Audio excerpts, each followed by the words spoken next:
విష్ణువు తాను త్రేతాయుగమున రామావతారంలో రావణ సంహారము చేసిన పిదప నీవు ఓ శిశువును ప్రసవించగలవని భూదేవికి తెలిపాడు.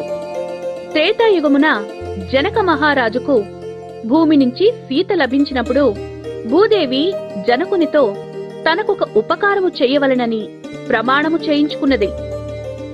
రావణ వధానంతరము ఇచ్చిన మాట ప్రకారం భూదేవికి జన్మించిన కుమారుణ్ణి పెంచి నరకుడని నామకరణం చేసి విద్యాబుద్ధుల్ని నేర్పించాడు జనకుడు.